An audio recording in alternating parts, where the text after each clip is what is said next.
हाँ, नमस्कार दोस्तों। आज की जो क्लास अपन लेने वाले हैं वो पार्ट नंबर 9 है। ठीक है। इसमें जैसे अपन ने 8वां जो चैप्टर था उसमें भी त्रिकोणमिति से संबंधित सवाल किए थे, तो इसमें भी अपने को कौन से सवाल करने हैं? त्रिकोणमिति वाले सवाल ही करने हैं। ठीक है। और थोड़ा सा चेंज हो जाएगा। अब सबसे पहले इसमें क्या है, कॉन्सेप्ट देख लेते हैं। कॉन्सेप्ट क्या है इसमें? तीन चीजें आएगी। एक तो आएगा दृष्टि रेखा,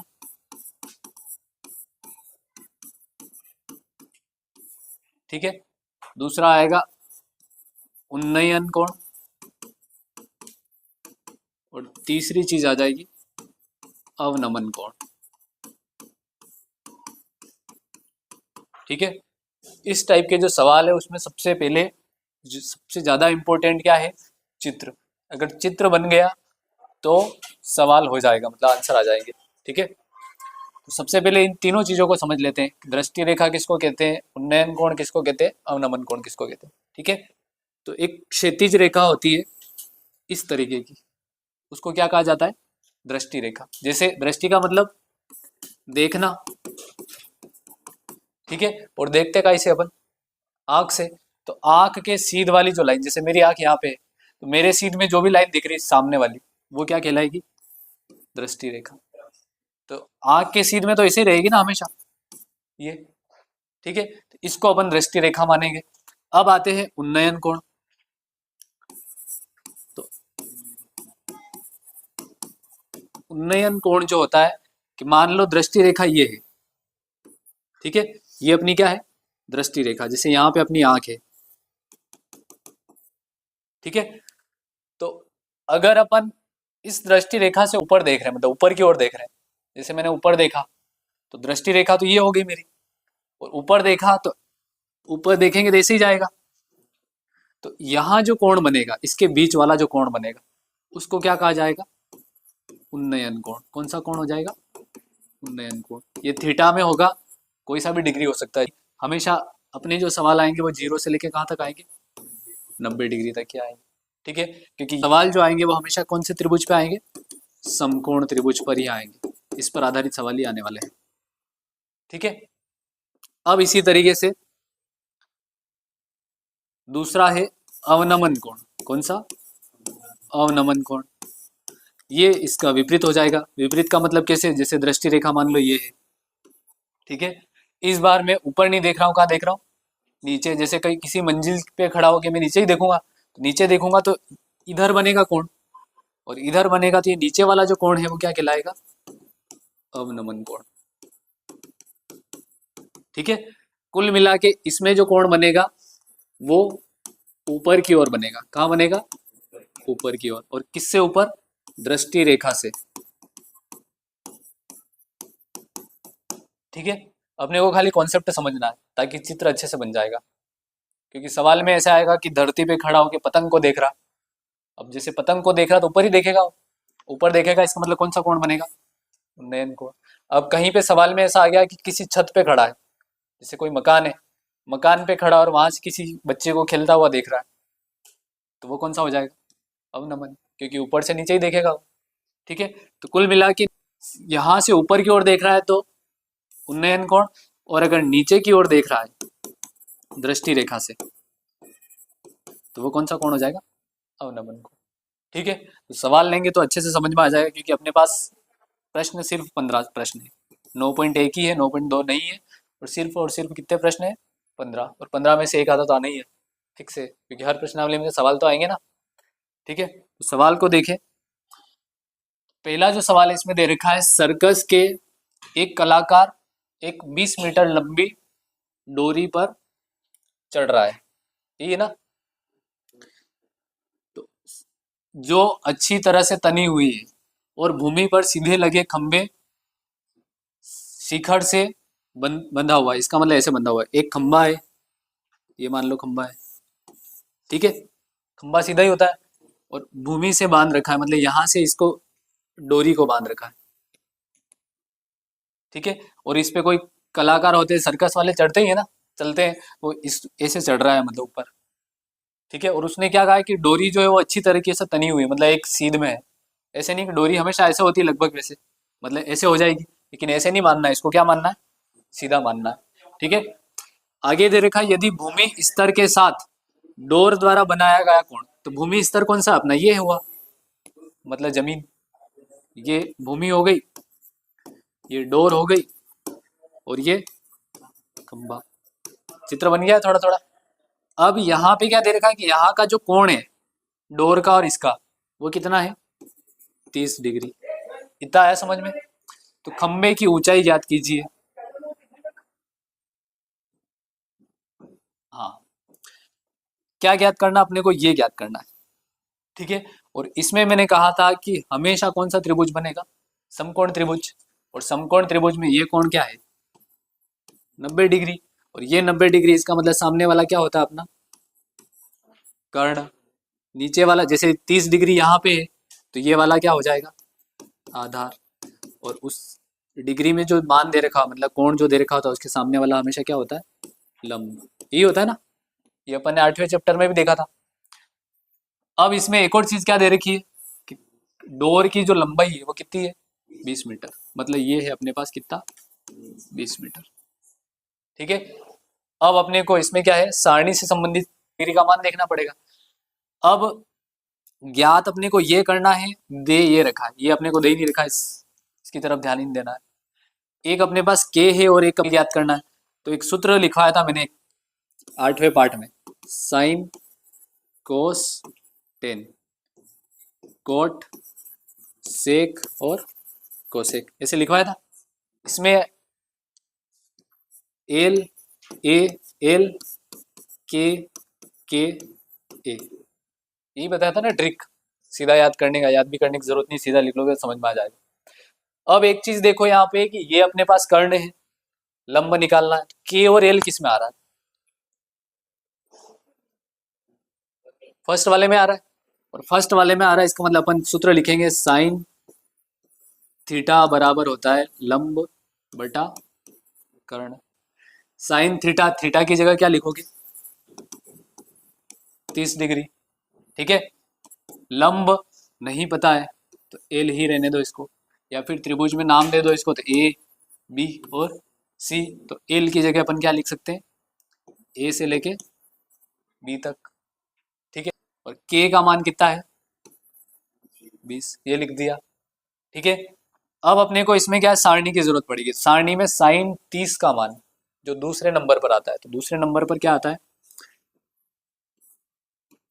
1/2, ठीक है, क्योंकि इसका मान लिखा अपन ने साइन 30 का मान। सारणी में देखना साइन और 30 का मान देखोगे तो क्या आएगा 1/2 है वहां पे, ठीक है। ए बी है ही है, और बटा 20 मान किसका निकालना है ए बी का, इसको इधर भेज दो, भाग में कहाँ चला जाएगा गुणा में ऊपर की ओर, 20/2 हो जाएगा। और 20 में 2 का भाग लगाओगे तो कितना आएगा 10, यानी कि वो खंबा जो है उसकी लंबाई जो है, ये खंबे की लंबाई आंसर आ गया अपना 10 मीटर, ठीक है। आया सवाल समझ में, ज्यादा कठिन नहीं वैसे इसमें, ठीक है। अगला जो सवाल है इसमें है आंधी आने से एक पेड़ टूट जाता है, आंधी आने से एक पेड़ टूट जाता है और टूटा हुआ भाग इस तरह से मुड़ जाता है, यानी कि मान लो पहले पेड़ ये था, ठीक है, और आंधी आने से यहां से टूट गया, और पेड़ का शिखर जो है, शिखर का मतलब ऊपर, ये वाला सबसे ऊपर होता है ना, उसको क्या मानते हैं शिखर, क्योंकि मंदिर का शिखर बोलते हैं ना, शिखर किसको बोलते हैं सबसे ऊपर, वहीं पे कलश चढ़ाते हैं, तो वो शिखर होता है, ठीक है। तो ये भूमि को छूने लग जाता है, जैसे यहां से टूटा तो ऐसे गिर गया, और यहाँ पे भूमि को छू रहा है, जमीन पे आ गया, मतलब कुल मिला के ऐसे क्या बन गया है त्रिभुज बन गया, यूं समझ लो, ठीक है। पेड़ के स्पर्श बिंदु की दूरी, मतलब यहां से लेके यहां तक पेड़ का शिखर जमीन को छूता है, कितनी है 8 मीटर। तो ये जो दे रखी है वो कितनी दे रखी है अपने को 8 मीटर, इतना है समझ में। अब पेड़ की ऊंचाई ज्ञात करनी है अपने को, पेड़ की ऊंचाई क्या ज्ञात करनी, ये पूरा ज्ञात करना कुल मिला के, ये अपने लिए पूरी पेड़ की ऊंचाई क्या है, पेड़ की ऊंचाई, ठीक है। अब सबसे पहले अपने को ये पता है कि ये जितना है उतना का उतना ये है, ये अपन ने थोड़ा सा छोटा बनाया, लेकिन ये तो वही है ना, क्योंकि टूट के वही तो गिरा इधर, तो इसको H1 मान लो और इसको मान लो H2, दोनों अलग अलग मानेंगे। तो H2 अगर ये है तो ये भी क्या होगा, H2 ही होगा, सेम ही तो है, टूट के वो गिरा, अपने चित्र बनाया है बस खाली। ठीक है, चित्र बन गया अपना कौन सा, समकोण त्रिभुज। ये 90 डिग्री, इसका मतलब इसके सामने वाला अपने लिए क्या है, कर्ण, ये वाला आधार और ये वाला लंब। लंब सिर्फ इतना ही है, ठीक है, पूरा नहीं मानना है, खाली कहाँ तक मानोगे, यहाँ तक, क्योंकि त्रिभुज यहीं तक है। ठीक है, अब एक चीज देखो इसमें, आधार पता है अपने को और कोण कितने का बन रहा वो भी बता रखा क्या इसमें, हाँ कितना है 30 डिग्री, यानी कि यहाँ जो कोण बन रहा है वो कितना है 30 डिग्री। अब एक चीज देखो कि लंब और आधार के बीच में, ताकि लंब पता चल जाएगा क्योंकि आधार पता है अपने को, तो सूत्र अपना एल ए एल के ए, किसमें है लंब और आधार, लास्ट वाले में, और लास्ट वाला अपने कौन सा रहता है 10। ठीक है, तो यहाँ पे लिखेंगे अपन 10 थीटा बराबर होता है लंब बटा आधार। ठीक है, और थीटा जो यानी कि कोण कितना है 30 डिग्री, लंब कितना है नहीं पता, उसको अपन क्या मान रहे हैं H1, और ए कितना है 8, यही है।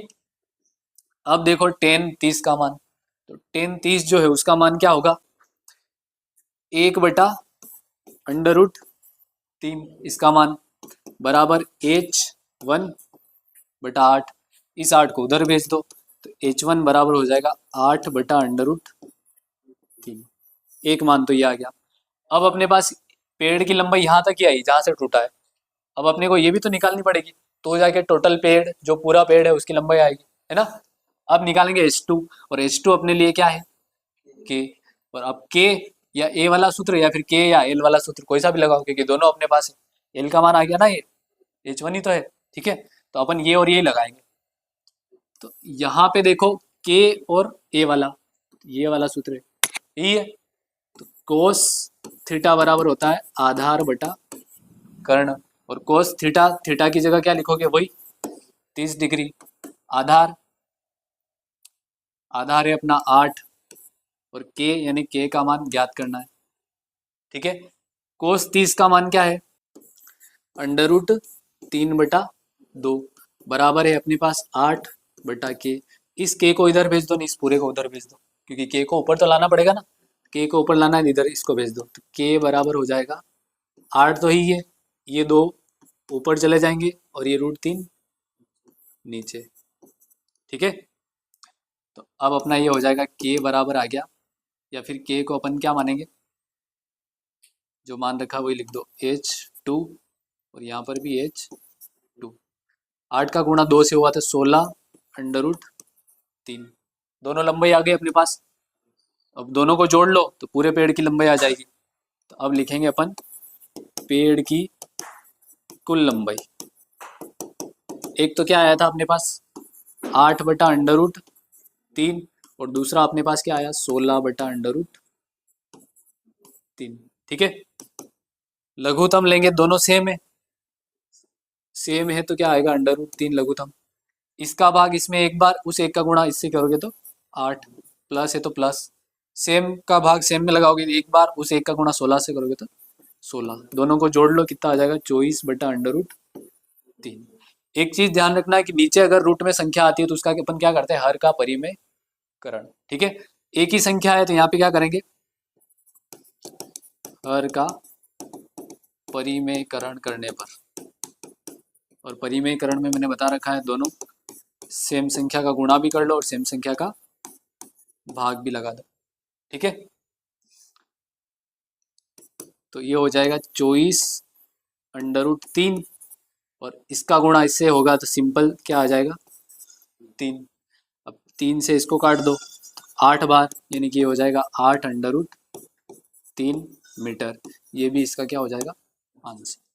ठीक है, इससे अगर आगे आंसर लिखना है तुम्हें तो √3 जो है उसका मान क्या होता है 1.732, इन दोनों का गुणा कर लेना तो यहां तक पहुंच जाओ तो भी सही है। ठीक है, और आगे अगर √3 का मान लिखना चाहो तो √3 का मान होता है 1.732 ये मान होता है इसका। ठीक है, दोनों का गुणा कर लो, 6, 24, 25, 56, 58, 5। ठीक है, 3 संख्या गिन के पॉइंट लगा देंगे। ठीक है, अगला जो सवाल है इसमें दे रखा है, एक ठेकेदार बच्चों के खेलने के लिए एक पार्क में 2 फिसलन पट्टी लगाना चाहती है। यानी कि क्या लगाना है उसको, 2 फिसलन पट्टी लगानी है। ठीक है, आगे क्या दे रखा है कि 5 वर्ष से कम उम्र के बच्चों के लिए वह एक ऐसी फिसलन पट्टी लगाना चाहती है जिसका शिखर 1.5 मीटर, यानी कि उसका शिखर जो है जैसे ये, वो कितना है, 1.5 मीटर। ठीक है, अब फिसलन पट्टी है तो ऐसे ही होगी, इधर से चढ़ने का, उधर से उतरने का, ऐसे यही होगा। और ये शिखर इसने ये बोला तो यही मानना पड़ेगा, सीधा ही होता ना शिखर तो। आगे दे रखा है और भूमि के साथ 30 डिग्री का कोण पर झुका हुआ है, यानी कि यहाँ का जो कोण है वो कितना है, 30 डिग्री। जबकि इससे अधिक उम्र के बच्चों के लिए, मतलब ये तो फर्स्ट हो गई मान लो, एक और लगा रहे हैं तो दूसरा है मान लो ऐसे है। ठीक है, तो यहाँ जो इसकी ऊंचाई दे रखी है वो कितनी दे रखी, 3 मीटर। ठीक है, और फिसलन पट्टी लगाना चाहती है जो भूमि के साथ 60 डिग्री का कोण, इस बार कोण कितना है, 60 डिग्री। ठीक है, प्रत्येक स्थिति में फिसलन पट्टी की लंबाई क्या होनी चाहिए ये निकालना है अपने को। तो ये फर्स्ट स्थिति, ये सेकंड है, दोनों अलग अलग है। ठीक है, मान लो फिसलन पट्टी ये है तो 90 डिग्री यहाँ पे बन रहा है, सामने वाला ये क्या है, कर्ण। ये जो दे रखा वो क्या है, लंब। इसमें भी देखोगे तो ये अपने लिए क्या है, लंब, और ये क्या है, कर्ण। अब फिसलन पट्टी की लंबाई ज्ञात करनी, इसका मतलब कर्ण ज्ञात करना है दोनों में, इसमें भी और इसमें भी। कुल मिला के एक ही सवाल में 2 सवाल है। ठीक है, तो पहली चीज देख लो, के और एल किस में आता है, तो एल, ए एल, के ए, ये हमेशा अपने को याद होना चाहिए। एल और के देखो, एल और के सबसे पहले वाले में आता है, और पहला वाला अपना क्या होता है, साइन थीटा बराबर लंब बटा कर्ण। थीटा का मान कितना है, सबसे पहले वाले में 30 डिग्री। लंब का मान है क्या पता आपने को, पता है 1.5। और कर्ण क्या है, उसको के ही रहने दो, मतलब फर्स्ट वाली फिसलन पट्टी हो जाएगी। ठीक है, साइन 30 जो है उसका मान होता है, अभी लिखा था 1/2। ठीक है, 1.5 है ही है, बटा के को इधर भेज दो तो के बराबर हो जाएगा 1.5, उसका गुणा किससे हो जाएगा, 2 से। 1.5 का गुणा 2 बार करोगे कितना हो जाएगा, 1.5 का डबल 3। यानी कि पहली जो फिसलन पट्टी है उसकी लंबाई है 3 मीटर। ठीक है, अब लेते हैं दूसरा। दूसरा भी सेम इसी तरीके से हो जाएगा, क्योंकि लंब है, कर्ण ज्ञात करना अपने को। तो साइन थीटा बराबर लंब बटा कर्ण। साइन थीटा जो है उसका मान कितना है यहाँ पर, 60 डिग्री, चेंज हो रहा ना। और लंब जो है वो कितना है, 3, के है ही है। 60 जो है उसका मान होता है √3/2, 3 के को इधर भेज दो, बाकी सबको उधर भेज दो। ठीक है, तो के तो आ गया ऊपर, इसको उधर भेजोगे तो गुणा 2, और √3 जो कहाँ चले जाएंगे, नीचे की ओर। ठीक है, आगे सोल्व करो इसको। तो दो तरीके अपने पास, इससे ये काट लो तो √3 बार, क्योंकि √3 का गुणा √3 से करोगे 3 आता है, एक काट दिया अपन, एक बच गया, तो ये हो गया 2√3 मीटर। ये भी इसका क्या हो जाएगा आंसर। इससे आगे अगर और करना है तो क्या हो जाएगा, √3 जो है उसकी जगह क्या लिखोगे, 1.73 और 2, इन दोनों का गुणा कर लो। 32 का डबल तो होता है 64 ना, 17 का डबल होता है 34, और पॉइंट कहाँ पे लग जाएगा, 3 संख्या छोड़ के यहाँ पे आ जाएगा, ये अपना आंसर। ठीक है, अगला सवाल, चौथा जो सवाल है इसमें दे रखा है, भूमि के एक बिंदु से, भूमि के एक बिंदु से जो मीनार के स्पर्श बिंदु से कितना मीटर है, 30 मीटर की दूरी पर है। जो मीनार के स्पर्श बिंदु, एक मीनार है मान लो ऐसे, इसके स्पर्श बिंदु से कितना मीटर दूर है, 30 मीटर। ठीक है, मीनार के शिखर का उन्नयन कोण, यानी कि अपने को मीनार का शिखर तो यही होगा ना ऊपर, यहाँ से इसका उन्नयन कोण था 30 डिग्री। तो मीनार की ऊंचाई मतलब ये ज्ञात करना।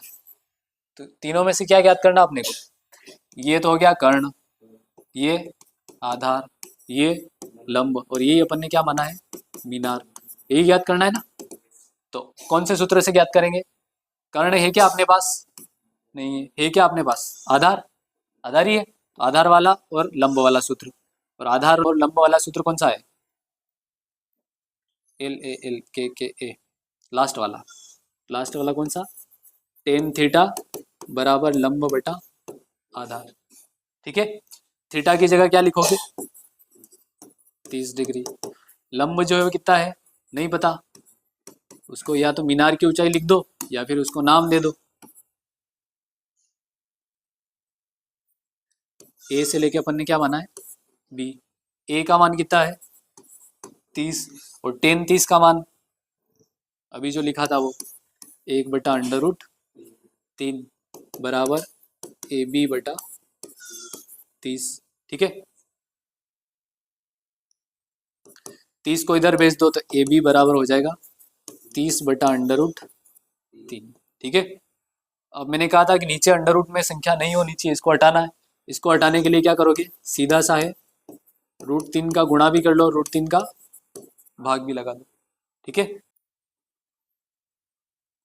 ऊपर तो है अपने पास 30√3, इन दोनों का गुणा हुआ तो 3, 3 का भाग लगा दो कितनी बार 10 बार, 10√3 मीटर, ये अपना क्या हो जाएगा मीनार की ऊंचाई। इससे आगे अगर करना चाहो तो क्या करोगे,